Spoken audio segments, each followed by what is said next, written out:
living in space will require self-contained, sustainable supplies of breathable air, water and food, as well as self-contained methods to process and recycle waste. Since early designs left limited room for plants, scientists looked at microalgae. Spirulina seems to be close to fulfilling these ideal conditions. With its high photosynthetic efficiency, rapid-growing spirulina turns waste into purified water, nutritious food and oxygen sufficient to support humans in space.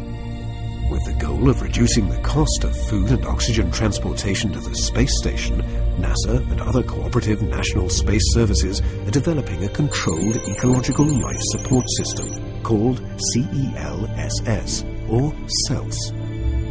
Its purpose is to cater for oxygen and food to the astronauts, and also to recycle waste by using spirulina. A similar European program called MELISSA is being deployed by the European Space Authority, ESA. So one of these important research projects for life support system is the so-called by the ESA, the MELISSA project, where MELISSA are the acronyms from the initial letters Micro Ecological Life Support System Alternative. This research project aims to develop in the spaceship a variety of foods. Central point in this project is the development of spirulina as a main food for using various wastes of astronauts like urine, carbon dioxide, and at the same time to produce this microalga, the necessary components, the biomass and oxygen used by the astronauts. CELS consists of 3 large tanks. The first one is the waste collector. The waste tank is heated to very high temperatures, turning it from semi-solid to gas. The gas nutrients, along with the carbon dioxide exhaled by the astronauts, are pumped into the second tank with spirulina and chlorella. As the alga grows, using sunlight to photosynthesize, it can be continuously harvested and turned into various food forms. At the same time, the production of oxygen supports their living environment. Special filters are used to clean the water from the second tank and store it in the third.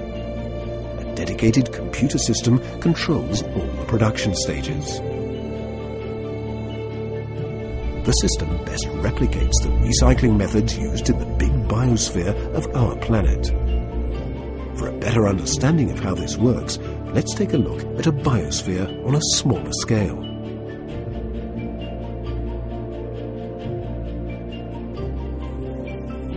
There are already several international commercial companies that launch biospheres for both educational and decorative reasons.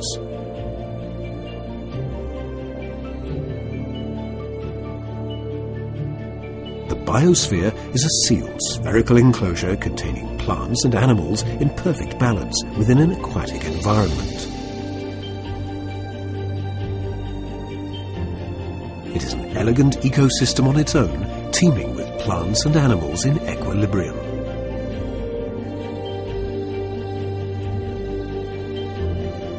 The environment is specifically tailored to support numerous life forms from both aquatic and animal life, such as small snails, crustacea, small waterborne creatures, and algae.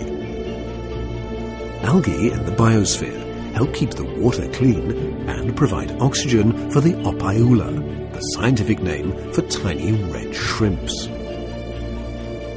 Light helps microalgae produce oxygen and food for the opaiula, which in turn produce carbon dioxide and nutrients to enable the algae to grow. Unlike in their natural habitat, there are no predators in the biosphere, so the lifespan of shrimps is extremely long, up to 15 years. There are also small worms that live exclusively in the bed soil, and many microscopic organisms living in the water that help waste recycling. In nature, these tiny animals form an important part of the food chain, providing prey to larger predatory species of invertebrates and fish. The most visibly active members of the biospheric community are small shrimp-like amphipods seen darting wildly about. Apart from the larger animals, there is a vast population of small creatures inside the biosphere, including Daphnia, ostracods and copepods. They are the window cleaners and gardeners of the biosphere.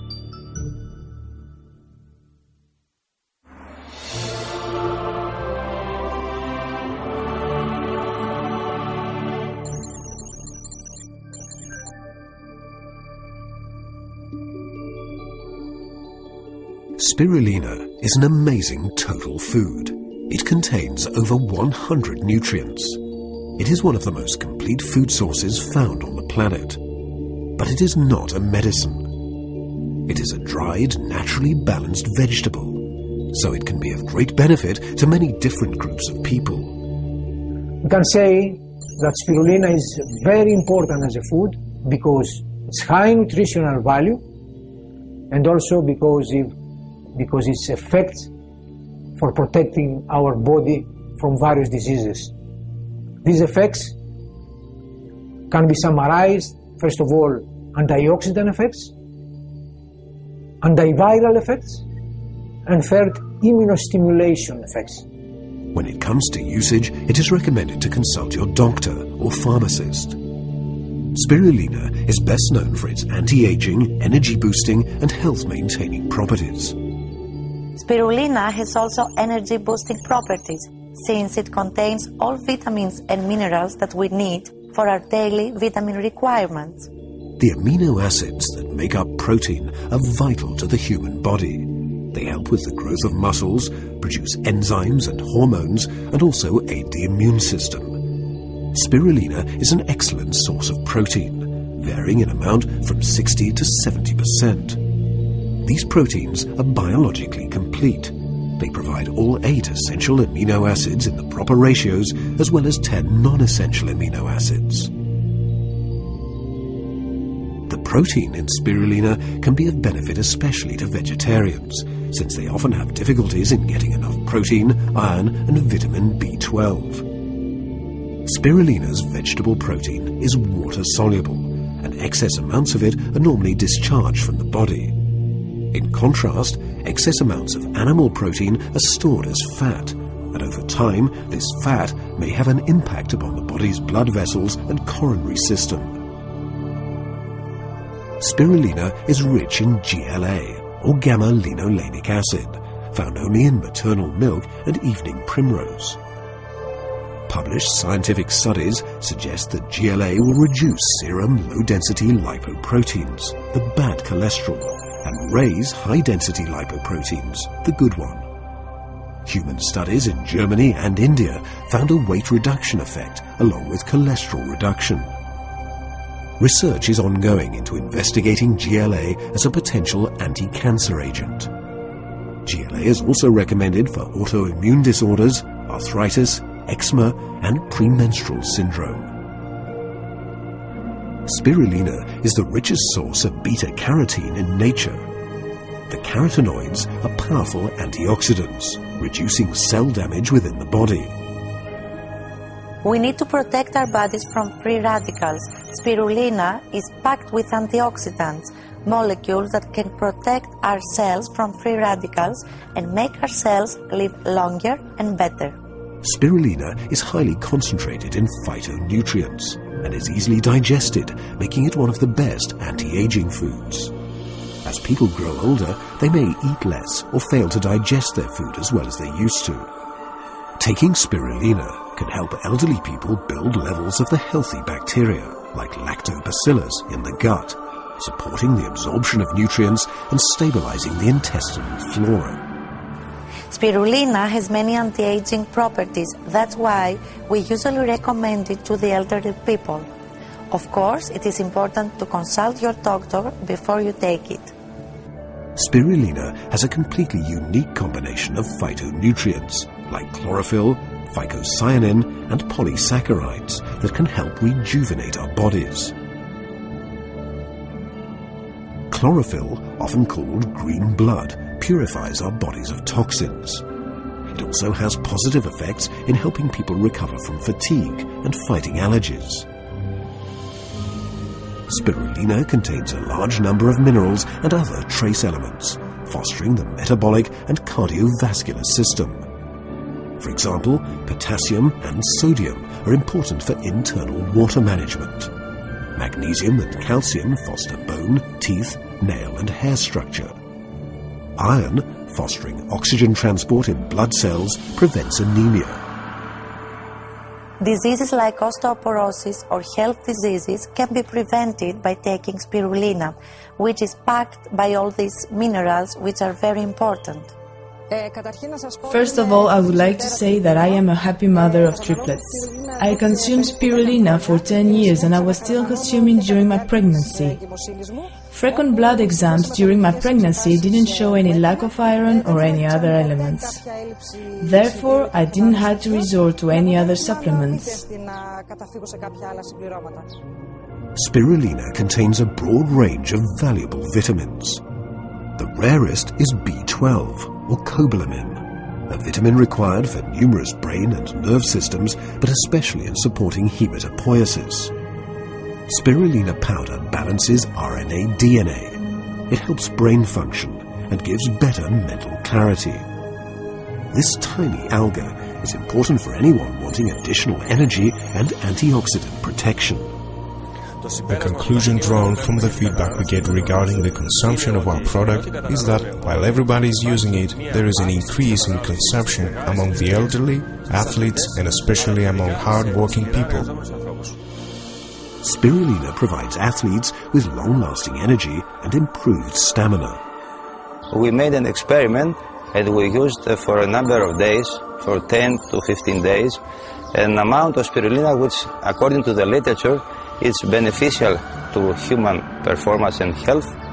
And we use this amount to 10 athletes, and after this particular period, these runners ran a long run.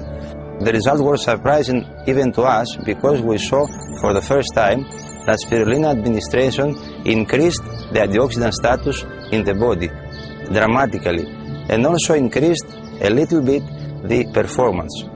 So we believe that the antioxidant formulas that are taken by the athletes, which is more or less are synthetic or chemical, can be substituted by an amount of spirulina every day, and this is probably the ideal formula, natural and physical administration of an antioxidant, which can help the body to increase antioxidant status and make the ideal amount of antioxidant constitutes in the body in order to have better performance and health for the athletes.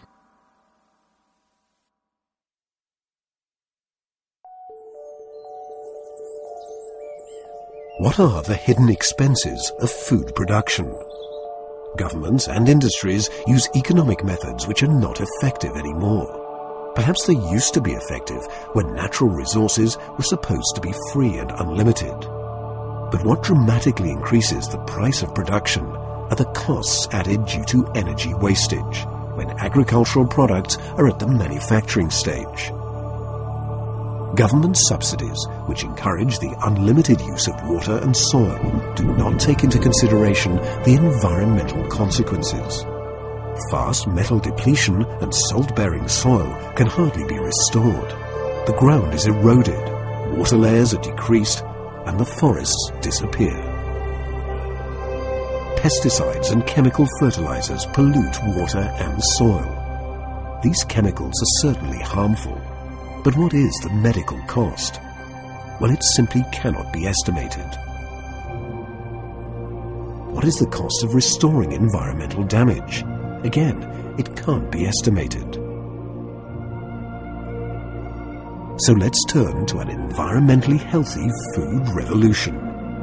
The production of organic food like spirulina does not have any hidden expenses. Its consumption will improve health and reduce medical cost. Ecologically orientated cultivation does not pollute the atmosphere or the water. It does not erode the ground or destroy the forests. no chemical fertilizers or pesticides are used in the production process of spirulina. Production expenses come to only €10 per kilo. Spirulina contains up to 70% protein and can be cultivated in infertile ground unsuitable for other cultivation. It offers more nutritional elements per acre than any other food. Although spirulina reproduces itself in water, it uses much less of it per kilo of production. And this happens because water recycles itself. Water will be one of the most important natural resources of the future. Spirulina provides large quantities of oxygen. Forests clean 1 to 4 tons of carbon dioxide per acre from the atmosphere annually. Spirulina produces 16.8 tons of oxygen and consumes 6.3 tons of carbon dioxide. That is amazing. The increase in temperature due to the greenhouse effect will dramatically change the Earth's climate. Harvesting will be reduced due to very high temperatures and lack of rainfall. Worldwide food shortages are certainly possible in the future. Countries like China and India have already declared that spirulina is a national priority in food production. In practice, the global food production and distribution system creates hunger in a world of abundance. 2/3 of humanity lives in poverty and suffers hunger. Spirulina can be used because its high nutritional value is produced now to various areas of Africa for attack malnutrition, because it is so easily cultured in the various native areas, various lakes of Africa. So nowadays there are various projects of UNESCO for the production of spirulina, so attack the malnutrition and also protect from HIV the local population. Every 5 seconds, a child under the age of 5 dies of hunger or hunger-related diseases somewhere in the world. The question has been addressed by the United Nations World Health Organization through the creation of the Intergovernmental Institution for the Use of Microalga Spirulina Against Malnutrition. The IIMSAM is currently running pilot projects using spirulina around the world with promising results. Of course, we are open to any suggestions. We will be glad to help the United Nations program for fighting world hunger. We have already been asked, and we are currently looking into it. We would like to contribute as well by providing our know-how to African countries in order to resolve the problem of hunger straight away. Spirulina can stop this untold misery. Agriculture cannot.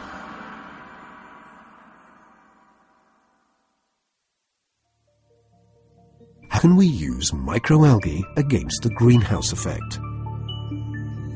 As Professor Fritjof Capra describes in his book The Turning Point, nature has a superior systemic wisdom. One natural environment consists of ecosystems inhabited by countless organisms which have co-evolved over billions of years, continuously using and recycling the same molecules of soil, water and air. The organizing principles of these systems must be considered superior to those of human technologies based on recent inventions. This respect for nature's wisdom is further supported by the insight that the dynamics of self-organization in ecosystems are basically the same as for human organisms. This forces us to realize that our natural environment is not only alive, but also intelligent. So how can this kind of respect be achieved? Well, we can change our attitude by using energy more efficiently at home and in the office, and by directing our efforts towards renewable power sources. Lowering emissions of carbon dioxide and CFCs by building algae farms near power stations. Emissions can be filtered through algal vats. The algae can then be harvested for oil, or dried to be processed into ethanol that can be used for fuel. Farmers should avoid buying agricultural products for which pesticides and chemical fertilizers have been used. this way, the water which flows into the sea is protected from pollution, and oxygen production by algae is increased. Up until now, wind and solar energy have been feasible solutions. Hydrogen is one new promising prospect for slowing down the dramatic climate changes on our planet. For example, at Berkeley University, Professor Anastasios Melis has found a method to produce hydrogen from algae. If algae do not live off sulfur, which is part of the aquatic world, then the production of oxygen stops and the production of pure hydrogen starts. This is a revolutionary discovery. There are already cars that use hydrogen as fuel with zero pollution emissions. This is a very progressive step towards stopping CO2 emissions. This systemic wisdom is both intelligent and able to heal the planet's wounds. We must, as soon as possible, decode this wisdom in order to find solutions. Microalgae like spirulina are essential resources for both individual and planetary health and restoration. The oldest photosynthetic life form is here. It represents a return to the origins of life. We must act now to save the environment and preserve our blue planet for future generations.